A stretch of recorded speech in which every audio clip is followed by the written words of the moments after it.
আসসালামু আলাইকুম প্রিয় শিক্ষার্থীরা, আশা করি সবাই ভালো আছো। আমি মোহাম্মদ নাইম শিকদার। আজকের আমাদের আলোচিত বিষয় হচ্ছে উপেক্ষিত শক্তির উদ্বোধন। এটি কাজী নজরুল ইসলামের একটি প্রবন্ধ। কাজী নজরুল ইসলামের এই প্রবন্ধটি এসএসসি অর্থাৎ নবম দশম শ্রেণীর একটি পাঠ্য বিষয়। নবম দশম শ্রেণীর গদ্য অংশে এটি অন্তর্ভুক্ত করা হয়েছে। কাজী নজরুল ইসলাম 1899 খ্রিস্টাব্দের 25শে মে তিনি ভারতের পশ্চিমবঙ্গের বর্ধমান জেলার আসানসোল মহকুমার চুরুলিয়া গ্রামে জন্মগ্রহণ করেন এবং 1976 খ্রিস্টাব্দের 29শে আগস্ট তিনি মৃত্যুবরণ করেন। বাংলা সন অনুযায়ী তিনি 1306 বঙ্গাব্দের 11ই জ্যৈষ্ঠ জন্মগ্রহণ করেন এবং 1383 বঙ্গাব্দের 12ই ভাদ্র মৃত্যুবরণ করেন। মাত্র 8 বছর বয়সে তিনি পিতৃহারা হওয়ার পরে তার পরিবার চরম দারিদ্রতার শিকার হয় এবং তিনি 12 বছর বয়সে লেটো গানের সাথে যুক্ত হন। লেটো গান হচ্ছে বর্তমান যে আমরা পালা গানগুলো দেখতে পাই, এগুলো হচ্ছে লেটো গানেরই একটা রূপ, শুধুমাত্র একটু ধরনে কিছুটা পরিবর্তন এসেছে। তারপর 1914 সালে যখন দেশে প্রথম বিশ্বযুদ্ধ লেগে যায়, প্রথম বিশ্বযুদ্ধ হওয়ার পর তিনি 1917 সালে বাঙালি পল্টনে যোগ দেন এবং বাঙালি পল্টনে যোগ দিয়ে করাচিতে চলে যান। করাচিতে গিয়ে সেখানেই মূলত তার সাহিত্য চর্চা শুরু হয় এবং সেখান থেকে তিনি পরবর্তীতে হাবিলদার পদে উন্নীত হন। কিন্তু 1920 সালে বাঙালি পল্টনটা ভেঙে দেওয়া হলে তিনি পুরোপুরিভাবে সাহিত্য চর্চায় আত্মনিয়োগ করেন। সাপ্তাহিক বিজলি পত্রিকা তার বিদ্রোহী কবিতাটি প্রকাশিত হওয়ার পর তার সাহিত্যিক খ্যাতি আরো ভালোভাবে ছড়িয়ে পড়ে। তাকে বিদ্রোহী কবি বলার মূল কারণই হচ্ছে তার প্রত্যেকটা কবিতা, গল্প, উপন্যাস, নাটকের মধ্যে আমরা বিদ্রোহী একটা ভাব দেখতে পাই। অর্থাৎ সমাজের যে কোনো গেড়ে বসা বিষয়গুলোকে তিনি আরো ভালোভাবে সেগুলোর দ্বার উন্মোচিত করেছেন। তিনি বিভিন্ন পত্রিকার সম্পাদক ছিলেন, তার মধ্যে লাঙ্গল, নবযুগ, ধূমকেতু হচ্ছে উল্লেখযোগ্য। তিনি বিভিন্ন ধরনের কাব্যগ্রন্থ রচনা করেছেন, যেগুলোর মধ্যে অগ্নিবীণা, বিশ্ববাসী, সাম্যবুদ্ধি, সিন্ধু হিন্দুর সন্ধ্যা, চক্রবাক ইত্যাদি উল্লেখযোগ্য। এবং তাছাড়া শিউলিমালা, রিক্তের বেদন, প্রলয় শিখা এগুলো হচ্ছে তার গল্প গ্রন্থ। ভারত সরকার তাকে পদ্মভূষণ উপাধিতে ভূষিত করেন 1960 সালে। জগত্তারিণী স্বর্ণপদক, 21শে পদক সহ তিনি আরো নানা ধরনের পুরস্কারে ভূষিত হন। এই পর্যন্ত লেখক পরিচিতি। এবার আমরা মূল অধ্যায়ে চলে যাই। উপেক্ষিত শক্তির উদ্বোধন। উপেক্ষিত শক্তির উদ্বোধন নাম থেকেই বোঝা যায় উপেক্ষিত মানে যারা উপেক্ষিত অবস্থা আছে, যাদেরকে উপেক্ষা করা হয়, যাদেরকে কাউন্টেবল নয়, এরকম।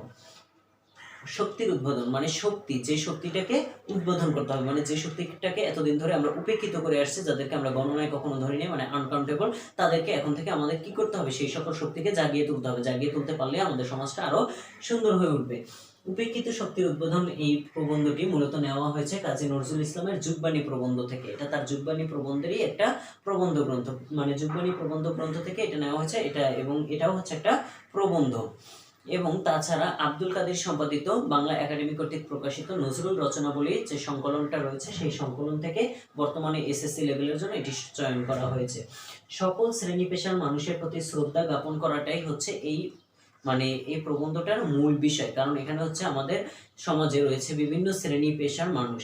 তাদের মধ্যে আমরা বলতে পারি ডাক্তার, ইঞ্জিনিয়ার, তারপর শিক্ষক, চিকিৎসক বা যে কোনো ধরনের পেশাগুলো আছে, যারা উচ্চ পর্যায়ে আছে, ইঞ্জিনিয়ারের পর্যায়ে বলো বা বিভিন্ন ধরনের ব্যবসায়ী, যারা এরকম ক্ষুদ্র ব্যবসায়ী বা বড় বৃহৎ শিল্পের অধিকারী, এরকম যে ব্যবসায়ীগুলো রয়েছে। আবার আমাদের সমাজে আরেক সাইডে রয়েছে কামার, কুমোর, জেলে, নাপিত, মুচি, তাই না, এরকম যারা মনে করো বিভিন্ন ধরনের আরো নিম্ন পর্যায়ে, যাদেরকে বলতে পারো রিক্সা চালক বা বিভিন্ন বাস ড্রাইভার, এরকম বিভিন্ন বিষয়গুলো। এই যে মানুষগুলো, আবার রাজমিস্ত্রি, কাঠমিস্ত্রি, এরাও উল্লেখযোগ্য। এই বিভিন্ন শ্রেণী পেশার প্রত্যেকটা মানুষের সমন্বয়ে মূলত আমাদের সমাজটা গড়ে ওঠে, কারণ সবাই বিভিন্নভাবে অবদান রাখে। কারো অবদান ছাড়া কিন্তু এই দেশ বা এই সমাজ গড়ে উঠতে পারে না। কিন্তু আমরা কি করি, আমরা তথাকথিত সেই ছোটলোক সম্প্রদায় বা গরিব অভাবী শ্রেণীটাকে কোনোভাবেই মূল্য দিতে চেষ্টা করি না, তাদেরকে আমরা অবজ্ঞা করি। কিন্তু আমাদের মূল বিষয়টা হচ্ছে আমাদেরকে মূল্যায়ন করতে হবে, কারণ তাদের অবদান ছাড়া আমাদের এই সমাজ গড়ে তোলা সম্ভব নয়। এজন্য এই অধ্যায়টা পড়ে আমরা যেন আমাদের মধ্যে এই বোধগুলো যেন জাগ্রত হয়, আমরা যেন তাদেরকে সম্মান শ্রদ্ধা জ্ঞাপন করতে পারি। এজন্যই কবির আহ্বান আমাদের প্রতি, আমরা যেন এই সমাজের নিম্ন শ্রেণীর মানুষগুলোকে সম্মান ও শ্রদ্ধা করতে পারি।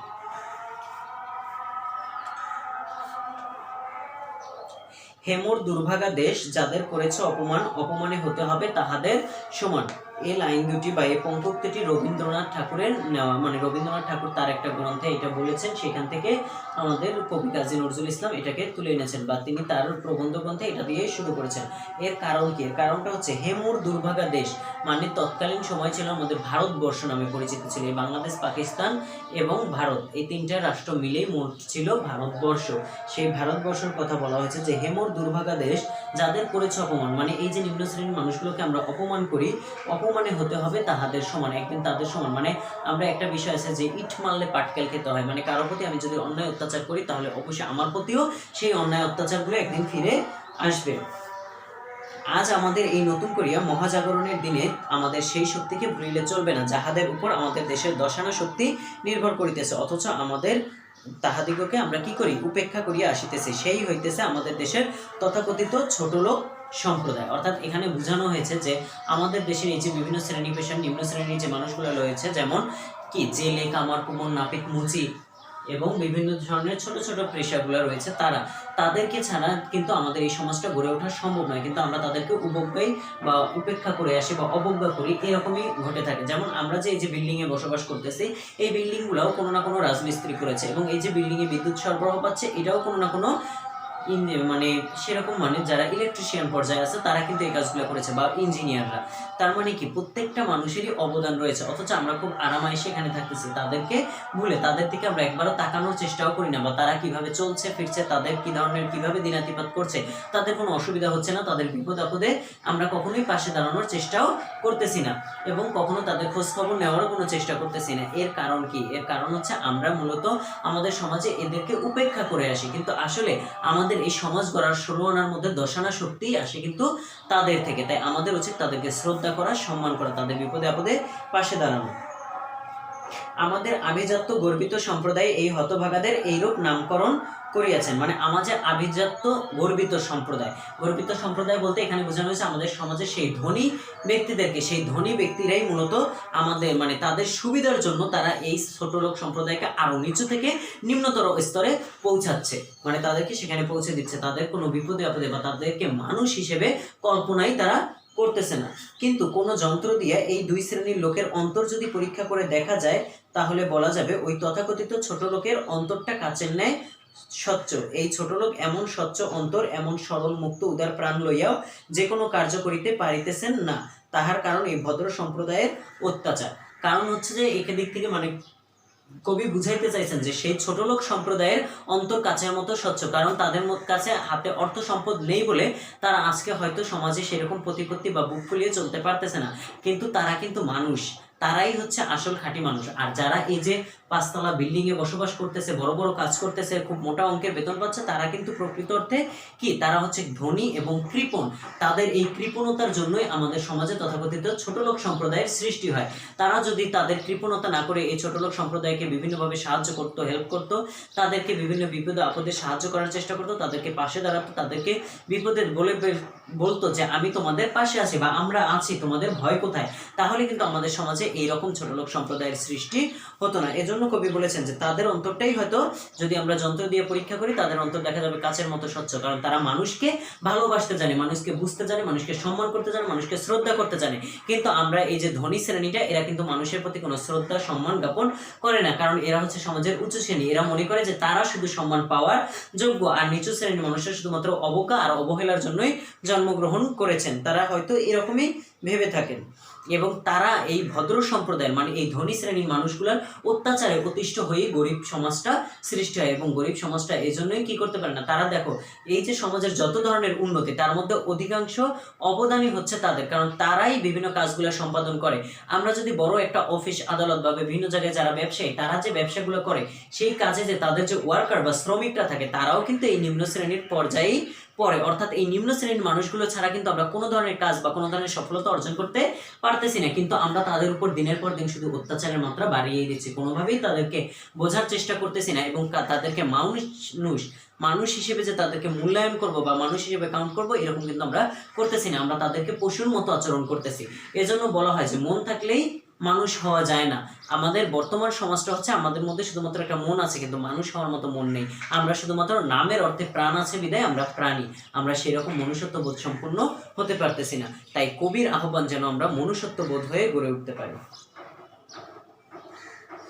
সে বেচারা জন্ম হইতে এই ঘৃণা উপেক্ষা পাইয়া নিজেকে এত ছোট মনে করে যে সংকোচ জড়তা তাহার স্বভাবের সঙ্গে এমন ওতপ্রোত হইয়া জড়াইয়া যায় যে সেও আমাদের মতোই যে মানুষ, সেও যে একই আল্লাহর সৃষ্টি, তাহারও যে অন্য মানুষ হইবার সমান অধিকার আছে সেটা সে একবারে ভুলে যায়। মানে এই গরিব অভাবী শ্রেণীটা তারা ছোটবেলা থেকে, আমরা কিন্তু আমাদের সমাজে একটা বাচ্চাকেও ছেড়ে দেই না। এই গরিব অভাবী শ্রেণীর মানুষদের মধ্যে যে বাচ্চাগুলো জন্মগ্রহণ করে তাদেরকেও কিন্তু বিভিন্নভাবে অবজ্ঞা করা, উপেক্ষা করা, তাদেরকে হেয় প্রতিপন্ন করা, বিভিন্নভাবে অপমান করা, এগুলো থেকে কিন্তু আমরা বিরত হচ্ছি না।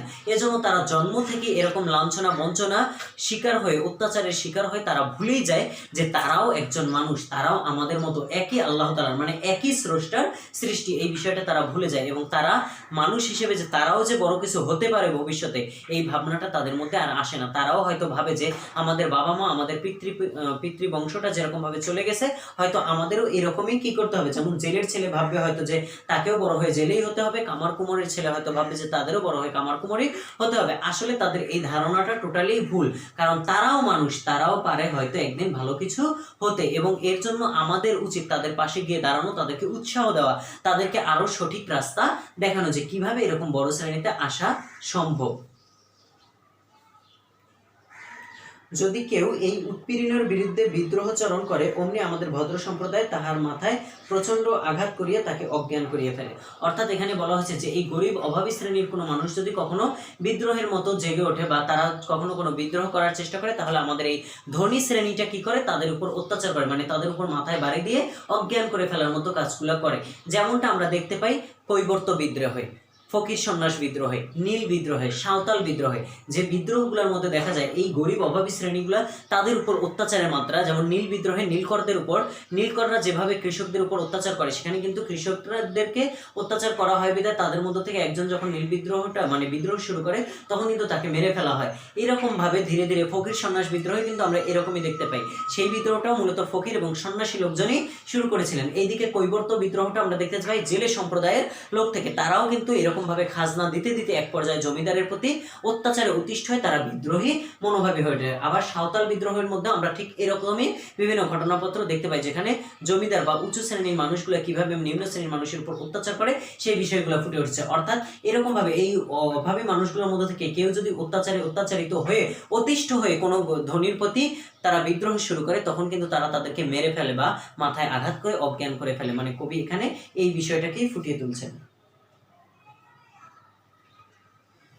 এই হতভাগা দিগকে, আমাদের এই সত্যিকার মানুষ দিগকে আমরা এরকম অবহেলা করিয়া চলিয়াছি বলিয়াই আজ আমাদের এত অধপতন। তাই আমাদের দেশে জনশক্তি বা গণতন্ত্র গঠিত হইতে পারতেছে না। মানে তাদের প্রতি আমাদের এই অত্যাচারের জন্যই আমাদের দেশটার এত বড় অধপতন। কারণ একটা দেশের উন্নতিতে গরিব অভাবী শ্রেণীর মানুষেরও যেমন অবদান রাখা দরকার, সেরকম ভাবে ধনী শ্রেণীর মানুষেরও অবদান রাখতে হবে। মানে সবার সম্মিলিত অধিকারের মাধ্যমে আমরা হয়ে উঠতে পারবো একতাবদ্ধ হয়ে যদি আমরা গড়ে উঠতে পারি, তাহলে বাইরের কোনো শক্তি আমাদের উপর কি করতে পারবে না, আধিপত্য বিস্তার করতে পারবে না।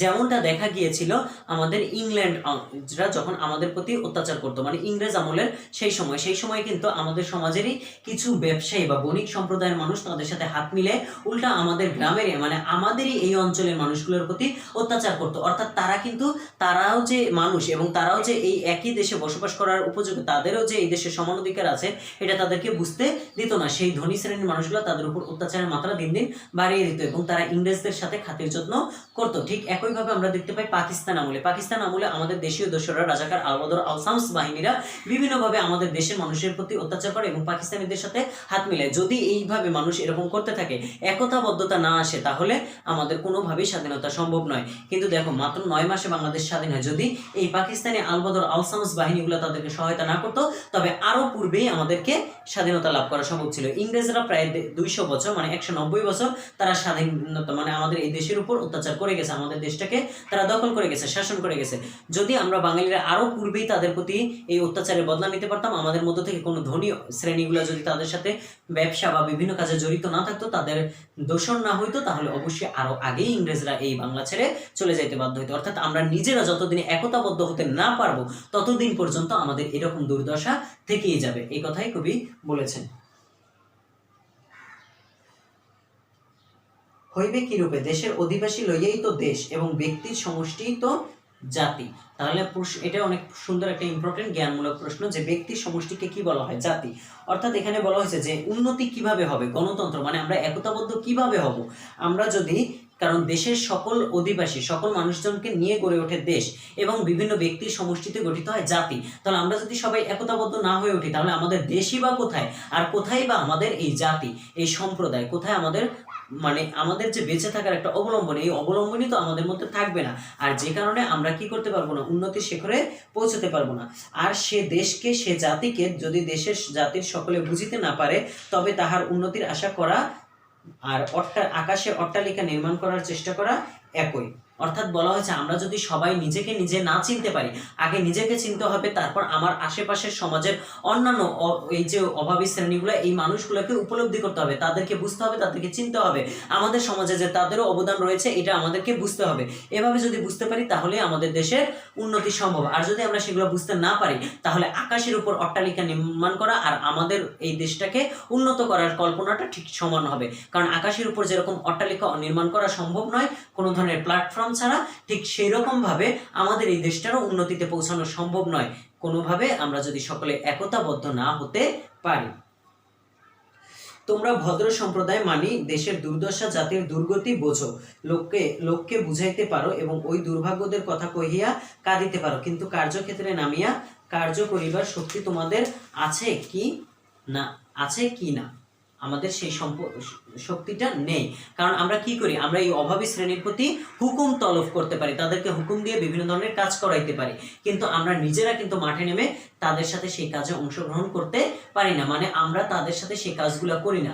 অথচ তারা যখন তাদের অধিকারটা চায়, তাদেরকে যখন কাজ করায়, তাদেরকে আমরা কিন্তু সেই পারিশ্রমিকটাও সঠিকভাবে দেই না, তাদেরকে উপলব্ধি করার চেষ্টা করি না। আমরা যদি একবার তাদেরকে বুঝতাম, তাদেরও যে আমাদের মতো একটা জঠর রয়েছে, আমাদের মতো পেট রয়েছে, তাদেরও যে ক্ষুধাবৃত্তি নিবারণ করার প্রয়োজন আছে, তাদেরও যে ছেলে সন্তান মেয়ে আছে, তাদেরকেও যে পড়াশোনা করানোর জন্য স্কুলে পাঠানো প্রয়োজন, এই উপলব্ধিগুলো বুঝতাম, বা তাদেরও ঘরে বৃদ্ধ বাবা মা আছে, তাদেরকেও চালানো সম্ভব নয় যদি আমরা তাদেরকে সেইভাবে অর্থ সম্পদের যোগান না দিই। কিন্তু আমরা এগুলো উপলব্ধি করার চেষ্টা করি না। আমরা শুধুমাত্র নিজের প্রয়োজন, নিজের স্বার্থটাই বোঝার চেষ্টা করি। যতদিন পর্যন্ত মানুষ এই নিজের স্বার্থ নিয়ে ব্যস্ত থাকবে, অন্যকে বোঝার চেষ্টা না করবে, ততদিন পর্যন্ত দেশের কোনো উন্নতি সম্ভব নয়। আর দেশের উন্নতির ক্ষেত্রে অবশ্যই এই সকল সম্প্রদায়ের অবদান রয়েছে, এবং সেটা নিশ্চিত করাটার মাধ্যমে আমাদের দেশের উন্নতি সম্ভব।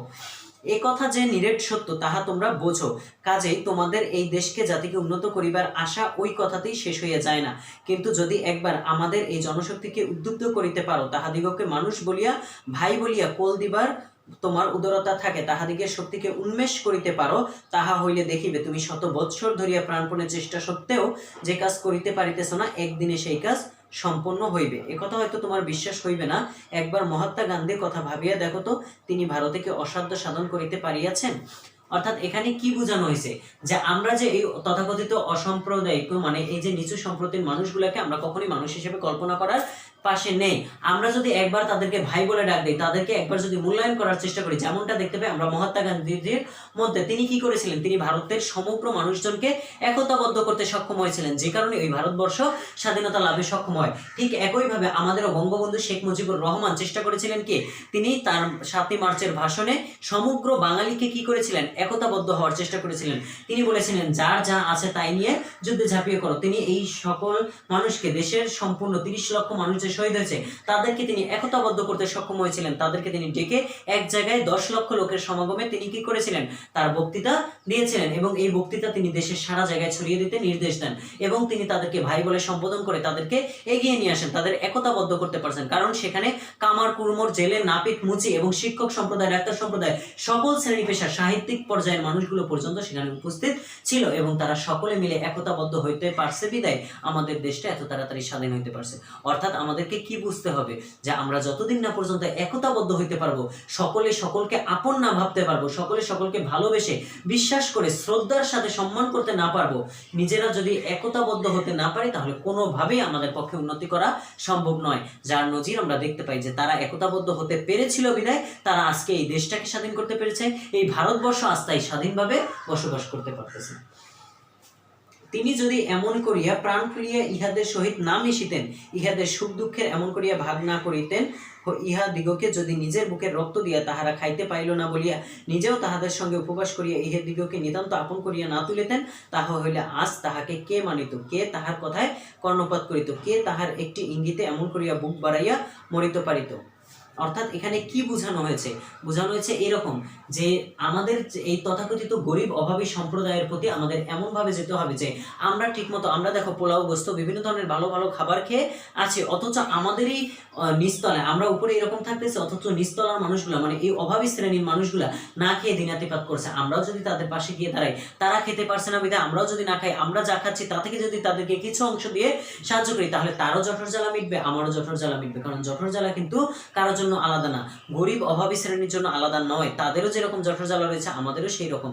অর্থাৎ আমাদের উচিত তাদের পাশে দাঁড়ানো। আমরা যদি তাদেরকে এভাবে তাদের সাথে কাঁধে কাঁধ মিলিয়ে চলার চেষ্টা করি, তাহলে আমাদেরও বিপদে আপদে তারা এগিয়ে আসবে, আমার জন্য তারাও তখন প্রাণ দিতে প্রস্তুত হবে। যেমনটা আমরা দেখতে পাই মহাত্মা গান্ধীর মধ্যে, তিনি মানুষের বিপদে আপদে সকল ক্ষেত্রে তাদের পাশে দাঁড়াতেন, এজন্য তার একটা কথায় মানুষ মরতে রাজি। যেমনটা আমরা দেখতে পাই বঙ্গবন্ধু শেখ মুজিবুর রহমানের মধ্যে, তার একটা ভাষণে মানুষ উদ্বুদ্ধ হয়ে নিজের প্রাণ পর্যন্ত বিসর্জন দিয়ে এই দেশকে স্বাধীন করেছে।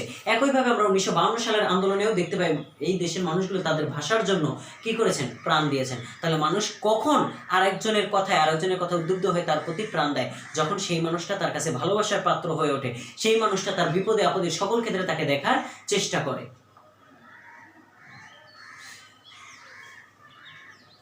তাহার আভিজাত্য গৌরব নাই, পদ গৌরবের অহংকার নাই, অনায়াসে প্রাণের মুক্ত উদারতা লইয়া তোমাদের ঘৃণ্য এই ছোট লোককে বক্ষে ধরিয়া ভাই বলিয়া ডাকিয়াছেন। সে আহ্বানে জাতিভেদ নাই, ধর্মভেদ নাই, সমাজভেদ নাই, সে ডাকা ডাকার মতো ডাকা। তাই নিখিল ভারতবাসী এই উপেক্ষিত হতভাগারা তাহার দিকে এত হাহা করিয়া ব্যগ্র হইয়া মেলিয়া ছুটিয়াছে। অর্থাৎ আমাদেরকে তাদেরকে ডাক দিতে হবে এরকম ভাবে। আমি আজকে বড় একটা পোস্টে গিয়ে আমি যদি এই অভাবী শ্রেণীর মানুষগুলোকে ভাই বলে পরিচয় দিতে অস্বীকার করি, যেমন আমরা আমাদের সমাজে বেশিরভাগ যেটা হয়, আমরা কিন্তু যদি আমাদের কোনো গরিব অভাবী শ্রেণীর বন্ধু বান্ধব থাকে, আমরা কিন্তু তাকে আমাদের ধনী শ্রেণীর সাথে মানে নতুন যে বন্ধু বান্ধব হয় তাদের সামনে গিয়ে তাদেরকে পরিচয় করাতে অসম্মান বোধ করি, নিজের মধ্যে একটা হ্যারাইটেজ চলে আসে। আমরা তাকে কখনোই নিজের বন্ধু বা নিজের আত্মীয় স্বজন হিসেবে পরিচয় দেওয়ার চেষ্টা করি না। কেন করি না? কারণ হচ্ছে যে আমাদের সম্মানে লাগবে, আমাদের ইহুতে লাগে। আমরা কিন্তু এভাবে চেষ্টা করে এভাবে আমরা আমাদের সমাজটাকে আরো নিচু পর্যায়ে নিয়ে যাচ্ছি, কিন্তু গান্ধীজি এটা করেন নাই। তিনি কিন্তু তাদেরকে সবসময় তার মধ্যে কোনো আভিজাত্য বা অহংকার ছিল না, তিনি কিন্তু অহংকারে পতিত হন নাই। কিন্তু আমরা বর্তমানে আমাদের মধ্যে অহংকার এবং হিংসা আমাদেরকে এমনভাবে জ্বালিয়ে পুড়িয়ে ছাই করে দিচ্ছে, যে কারণে আমরা আর কি করতে পারতেছি না, সেই অভাবী মানুষের পাশে গিয়ে দাঁড়াতে পারছি না, তাদের সাথে মিলতে পারতেছি না, এবং তাদের সাথে মিলতে পারতেছি না বিধায় আমাদের সমাজ আজকে এতটা উন্নত হতে পারতেছে না। যে কারণে নিখিল ভারতবর্ষ তার কথায়, তার এক ডাকে তারা সবাই সাড়া দিয়ে তাদের কাছে চলে যান এবং তার কথা মতোই তারা কাজ করতে পেরেছেন, যে কারণে আজকে ভারতবর্ষ স্বাধীন হয়েছে। হায় তাহাদের যে আর কেহ কখনো এমন করিয়া বুক ভরা স্নেহ দিয়ে আহ্বান করেন নাই, এই মহা আহ্বানে কি তাহারা সাড়া দিয়ে পারে? যদি পারো এমনি করিয়া ডাকো, এমন করিয়া এই উপেক্ষিত শক্তির বোধন করো। বোধন অর্থাৎ কি? মানে বোধ জাগৃত করো। কারো দেখিবে ইহারই দেশে যুগান্তর আনিবে, অসাধ্য সাধন করিবে। অর্থাৎ আমরাও যদি তাদেরকে সেই গান্ধীজির মতো তাদেরকে এই অভাবী শ্রেণীর মানুষগুলোকে আমাদের বুকে ঠাঁই দিতে পারি, তাদেরকে টেনে ভাই বলে বুকে জড়িয়ে ধরতে পারি, তাহলে তারাই আমার জন্য অবশ্যই কিছু করতে প্রস্তুত থাকবে। কিন্তু আমি যদি তাদেরকে সর্বদা উপেক্ষা করি যে তারা অভাবী শ্রেণী, গরিব শ্রেণী, তাদের গায়ে ময়লা লেগে আছে, তাদেরকে কেন আমার বুকে ঝরাই ধরবো, আমার শরীরেও ময়লা লেগে যাবে, এইরকম অহংকারী মনোভাব নিয়ে আমরা যতদিন থাকবো ততদিন আমাদের মধ্যে কোনো ধরনের উন্নতি আসা সম্ভব নয়। ইহাদিগকে উপেক্ষা করিবার, মানুষকে মানুষ হইয়া ঘৃণা করিবার তোমার কি অধিকার আছে? অর্থাৎ লেখক এখানে বুঝাচ্ছেন যে তাদেরকে উপেক্ষা করার কি অধিকার আমার আছে? মানুষ হয়ে আমিও মানুষ, সেও মানুষ, সেও স্রষ্টার সৃষ্টি, আমিও স্রষ্টার সৃষ্টি, সেও যে আল্লাহর সৃষ্টি, আমিও সেই আল্লাহর সৃষ্টি। তাহলে আমরা কিভাবে তাকে উপেক্ষা করি? কারণ আল্লাহ তাআলা তো আমাদেরকে সৃষ্টি করেছেন এবং সৃষ্টি করে আমাদের মধ্যে শ্রেণী বিষয় ভাগ করে দিয়েছেন। এটা আমাদের সূরা আল বাকারার মধ্যে তিনি বলেছেন যে আমি তোমাদেরকে সৃষ্টি করেছি এক মাটি হতে, এবং সেই মাটি থেকে সৃষ্টি করে আমি তোমাদেরকে দলে দলে ভাগ করে দিয়েছি তোমাদেরকে পরীক্ষা করার জন্য, তোমাদেরকে বোঝার জন্য। কিন্তু আমরা সেই বোঝার মধ্যে এসে আমরা নিজেদের মধ্যে অহংকার, আভিজাত্য ইত্যাদি রেখে আমরা কি করতেছি? নিজেদেরকে কাউকে হেয় প্রতিপন্ন করছে, আর কাউকে আমরা আদর যত্ন স্নেহ দিয়ে মাথায় তুলে ফেলতেছি। মানে আমাদের মনুষ্য জাতির একটা রোগ আছে, তেল মাথায় তেল দেওয়া। মানে কি, যার আছে আমরা তাকে কি করি? আরো দেওয়ার চেষ্টা করি, আর যার নেই তাকে আমরা উপেক্ষা করে চলি, অবজ্ঞা করি, তাকে কখনোই আমরা আমাদের কাতারে আনার চেষ্টা করি না। ইহা তো আত্মার ধর্ম নয়, তাহার আত্মা তোমার আত্মার মতোই ভাস্বর, আর এই একই মহা আত্মার অংশ। অর্থাৎ আমরা এই যে যত সৃষ্টি জগৎ, জীব সেবাই হচ্ছে পরম ধর্ম, কারণ জীবের মাধ্যমে স্রষ্টার দেখা পাওয়া সম্ভব। আর স্রষ্টা এত সব জীব সৃষ্টি করেছেন, তার মধ্যে আত্মা রূপে দিয়েছেন। আমাদের এই স্রষ্টা হচ্ছেন একটা মহা আত্মা, আর সেই মহা আত্মা থেকেই ছোট ছোট করে বিভিন্ন আত্মা দিয়ে সৃষ্টি করেছেন এই সমগ্র মানুষ, সমগ্র জাতি, সমগ্র জীব সম্প্রদায় টাকে। অর্থাৎ এই সকল সম্প্রদায়ের আত্মাগুলো কিন্তু ওই মহা আত্মারই অংশ। তাহলে আমাদের মধ্যে কেন এত দুর্বলতা, কেন আমরা পারতেছি না সবাই এক হতে, কেন আমাদের মধ্যে এত দ্বিধা, এত সংশয়? কারণ হচ্ছে আমরা নিজেদের মধ্যে নিজেরা সৃষ্টি করে নিয়েছি এই জাতি ধর্ম ভেদ, এবং নিজেরাই আমরা ধর্মের দোহাই দিয়ে, জাতির দোহাই দিয়ে এইরকম কাজ করার চেষ্টা করতেছি। যেমন হিন্দু সম্প্রদায়ের মধ্যে 4টা সম্প্রদায় রয়েছে হিন্দু ধর্মে, সেই 4টা সম্প্রদায়ের মধ্যে নিচু শ্রেণী হচ্ছে চান্ডাল, তার চেয়ে আরো উপরে আছে দুলে জাত, ব্রাহ্মণ জাত, এরকম আবার আভিজাত্য শ্রেণী। এরা কিন্তু পরবর্তীতে একে অপরকে কি করে, যারা নিচু শ্রেণী তাদেরকে অবজ্ঞা করে। এরকমই কিন্তু প্রত্যেকটা শ্রেণী পেশার মধ্যে অবজ্ঞা, দূরত্ব সৃষ্টি হয়। আমাদের এই দূরত্বতার বেরি কাটিয়ে উঠতে হবে, এই শিকল ভেঙে আমাদের কি করতে হবে, সকলকে একতাবদ্ধ হতে হবে, সকলকে হাতে হাত রেখে এককভাবে এগিয়ে যেতে হবে। আমরা সকলে আলাদা কেউ নই, আমাদের ভাবতে হবে আমরা সবাই এক। তোমার জন্মগত অধিকারটাই কি এত বড়? এখানে লেখক বুঝিয়েছেন যে তুমি একটা ধনী বংশে জন্মগ্রহণ করেই কি তুমি এত বড় কিছু হয়ে গেছো, আর তারা অভাবী বংশে জন্মগ্রহণ করেছে বিদায় কি তারা অভাবী? এরকম কিছুই নয়। আমরা আসলে এগুলো সম্পূর্ণভাবে আমরা নিজেদের মধ্যে সৃষ্টি করি। তুমি যদি এই চণ্ডাল বংশে জন্মগ্রহণ করিতে, তাহা হইলে তোমার মতো ভদ্রলোকের দেওয়া এই সব হতাদর, উপেক্ষার, আঘাত, বেদমান্নার নির্মমতা একবার কল্পনা করিয়া দেখো দেখি, ভাবো তো তোমার আত্মা কি শিহরিয়ে উঠিবে না? অর্থাৎ বলা হয়েছে যে আজকে তুমি একটা ধনী শ্রেণীতে বা ভালো একটা জায়গায়, ভালো পরিবেশে জন্মগ্রহণ করেছো বিদায় তুমি অভাবী শ্রেণীদের উপর অত্যাচার করতে পারতেছো। কিন্তু আজ যদি তোমার ওই অত্যাচারী শ্রেণীদের জায়গায় জন্মগ্রহণ হইতো, তাহলে তুমি কি করতে? তুমি যদি এই গরিব অভাবী হয়ে জন্মগ্রহণ করতে, তাহলে তোমার প্রতি যখন এরকম ধনী শ্রেণীরা অত্যাচার করতো, সেটা ভাবলে কি তোমার শরীর শিউরে ওঠে না যে তুমি কিভাবে এই অত্যাচারগুলো সহ্য করতে? তোমার কি সেই সহ্য ক্ষমতা থাকতো তখন?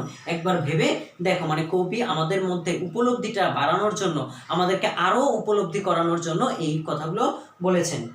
আমাদের এই পতিত চণ্ডাল ছোটলোক ভাইদের বুকে ধরিয়া তাহাদিগকে আপন করিয়া লইতে, তাহাদেরই মতো দিন বসন পড়িয়া তাহাদের প্রাণে তোমাদেরও প্রাণ সংযোগ করিয়া উচ্চ শিরে তার সম্মুখে আসিয়া দাঁড়াও, দেখিবে বিশ্ব তোমাকে নমস্কার করিবে। অর্থাৎ আমরাও যদি পারি সেই অভাবী শ্রেণীর সাথে গিয়ে তাদের সাথে একত্রে এক প্লেটে খানা খেতে, একসাথে কাঁধে কাঁধ মিলিয়ে চলতে, তাদের মতো একই ধরনের পোশাক পরিচ্ছদ পরে তাদেরকে নিজের ভাই বলে বুকে জড়িয়ে ধরতে পারি, তাহলে আমাদের সমাজে এরকম অভাব থাকবে না, আমাদের সমাজটা আরো সুন্দর হয়ে উঠবে। তখন দেখা যাবে সারা বিশ্ব আমাকে চিনবে, সারা বিশ্ব আমাকে উপলব্ধি করবে, সারা বিশ্ব আমাকে সালাম করবে, নমস্কার করবে, অর্থাৎ সালাম, শ্রদ্ধা করবে যে আমিও একজন খাঁটি মানুষ হতে পেরেছি, আমার মধ্যে যে মনুষ্যত্ব বোধ আছে সেটাকে আমি জাগ্রত করতে পারছি। কারণ সকল ধর্মের মূল ধর্মই হচ্ছে মনুষ্য ধর্ম। এই হিন্দু, মুসলিম, বৌদ্ধ, খ্রিস্টান কোনো ধর্ম নয়, এগুলো হচ্ছে আমাদের মূলের ঘরে আমরা সবাই এক, আমরা সকলে এক মনুষ্য ধর্মের অধিকারী।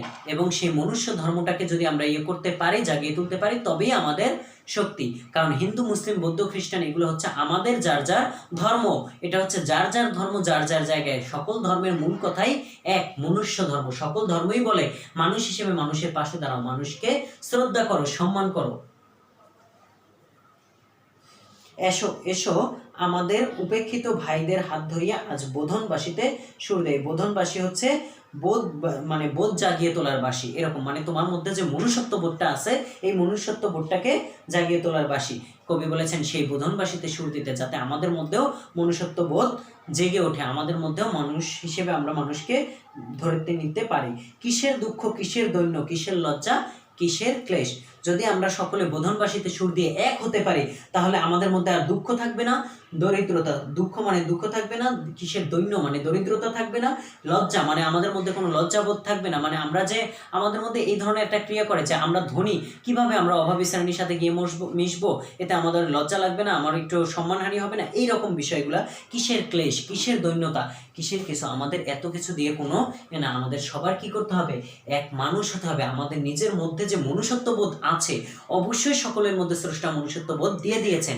আমাদের করতে হবে কি, এই মনুষ্যত্ববোধটাকে জাগিয়ে তুলতে হবে, আত্মাকে শিহরিত করতে হবে, এবং সেটা করতে পারলে আমাদের মনুষ্যত্ববোধ জাগিয়ে উঠবে। আমরা তখন অন্য মানুষের বিপদে আপদে পাশে দাঁড়াতে পারবো, সকলকে মানুষ হিসেবে কল্পনা করতে পারবো, এবং সকলকে মানুষ হিসেবে কল্পনা করতে পারলেই আমাদের মনুষ্যত্ববোধ জাগৃত হবে, এবং তখনই আমাদের মধ্যে মনুষ্য ধর্ম চলে আসবে, কারণ সকল ধর্মের মূল হচ্ছে মনুষ্য ধর্ম। তাহলে এই অধ্যায়টার মূল বিষয়টাই হচ্ছে এই সকল উপেক্ষিত শক্তিকে জাগিয়ে তোলা, যাদের উপর আমাদের দেশের 10 আনা শক্তি নির্ভর করছে। মানে সমাজ উন্নতির ক্ষেত্রে 16 আনা যদি মূল শক্তি হয়, তাহলে তার 10 আনাই আসে এই তথাকথিত অভাবী শ্রেণীদের থেকে। তাই তাদেরকে আমার কি করতে হবে, আমাদের সম্মান করতে হবে, শ্রদ্ধা করতে হবে, ভালোবাসতে হবে, তাদের বিপদে আপদে পাশে দাঁড়াইতে হবে। তাহলে তারাও সঠিক মনুষ্যত্ববোধ লাভ করবে, আমরাও সঠিক মনুষ্যত্ববোধ লাভ করব, এবং আমাদের এই দেশ, এই পৃথিবী আরো সুন্দর হয়ে উঠবে। তখন কিছু পরিবারগুলা, এই পরিবার আর থাকবে না, তখন সমাজগুলাই হয়ে উঠবে এক একটা পরিবার, আর এই বিভিন্ন দেশগুলা হয়ে উঠবে একটা সমাজ, আর সকল সমাজ মিলে হয়ে উঠবে একটা দেশ। এভাবেই আমরা পৃথিবীটা হয়ে উঠবে আরো ছোট থেকে ক্ষুদ্রতর, মানে মনে হবে যেন আমরা সবাই একত্রে আছি, একতাবদ্ধ হয়ে বসবাস করতে পারতেছি। এভাবেই উন্নত হবে আমাদের দেশ, জাতি, সমাজ এবং পৃথিবী। এই পর্যন্তই ছিল উপেক্ষিত শক্তির উদ্বোধন প্রবন্ধ। আশা করি তোমরা সবাই বুঝতে পারছো, আমি বুঝাইতে সক্ষম হয়েছি। যদি কোনো ধরনের লাইন বা কোনো কিছু বুঝতে অসুবিধা হয়, কমেন্ট বক্সে আমাকে জানাবে, এবং তোমাদের এই ভিডিওটা ভালো লাগলে থাকে আমাকে কমেন্ট বক্সে কমেন্ট করে জানাবে, এবং তোমরা আমার এই চ্যানেলটিকে সাবস্ক্রাইব করো, এবং পাশে থাকা বেল আইকনটিকে ক্লিক করে আমার নেক্সট ভিডিওগুলো পাওয়ার জন্য থাকো। আশা করি সবাই ভালো থাকবে। আসসালামু আলাইকুম।